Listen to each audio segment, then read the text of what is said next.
বন্ধুরা, এই একটা হলুদ রঙের ডাল কেটেছিলাম, কিন্তু ফেলতে ভালো লাগছিল না। ভাবলাম এটা দিয়েও ডাল থেকে চারা তৈরি করে নিই। তো চলুন কিভাবে তৈরি করতে হবে দেখে নিন। আমি প্রথমেই এই ডালগুলো আজকে বসাচ্ছি। এই কালারের এখনও গাছ বসাইনি, যদি সাকসেস হবে তো আপনাদের দেখাবো অবশ্য। তো নোড এরিয়ার নিচের দিকটা একটু তেরছা করে কাটতে হবে। তেরছা এই জন্য কাটা হয় যাতে আমাদের ডালটা তাড়াতাড়ি শুকিয়ে না যায়, যার জন্য 45 ডিগ্রি অ্যাঙ্গেল বলা হয়।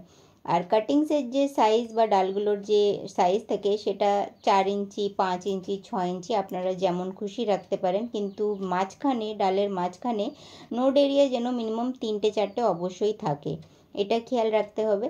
আর ওপর দিকটা আমি এখানে নিচের দিকটা তেরছা কাট করে নিচ্ছি, আর ওপর দিকটা সোজা কাট করতে হবে, যেটাকে 90 ডিগ্রি অ্যাঙ্গেল বলা হয়।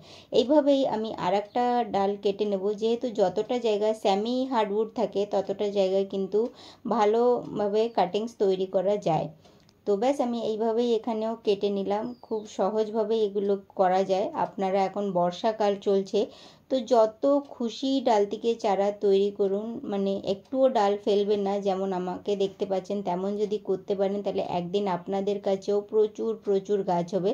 কারণ আজকে হয়তো আপনারা করতে পারছেন না, বা হয়তো আপনাদের হাত থেকে তৈরি হচ্ছে না, কিছুদিনে আপনারা শিখে অবশ্যই যাবেন, কিন্তু চেষ্টা অবশ্য করে যাবেন। এটা সাফ ফাঙ্গিসাইড পাউডার, ওপর আর নিচে দুটো সাইডই লাগিয়ে নিতে হবে এই ফাঙ্গিসাইড পাউডার। আর হ্যাঁ, যে দিকটা নিচে ছিল গাছের সেই ডালের দিকটা মাটিতে যাবে, আর যেটা ওপরে ছিল সেটা ওপর দিক। উল্টো লাগালে কিন্তু ডাল থেকে চারা তৈরি করা যাবে না।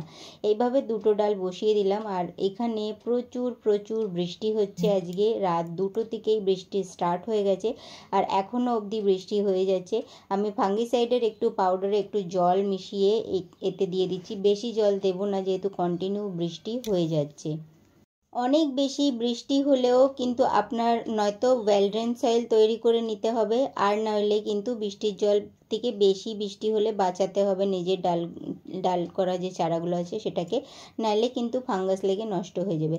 এটা চন্দন কালারের জবা, এটা আমি 11ই জুলাইতে লাগিয়েছিলাম, আর দেখুন কত সুন্দরভাবে গ্রোথ হয়েছে। পেছনের যেটা আছে সেটা আমি 21শে জুন মাসে লাগিয়েছিলাম, আর এটাও কিন্তু খুব ভালোভাবে গ্রোথ হয়েছে। আপনারা নিজেরাই দেখতে পাচ্ছেন খুব ভালোভাবে গ্রোথ আছে। তো এইভাবে আপনারাও তৈরি করুন। ধন্যবাদ ভিডিও দেখার জন্য। চ্যানেলে নতুন থাকলে সাবস্ক্রাইব করে নিন।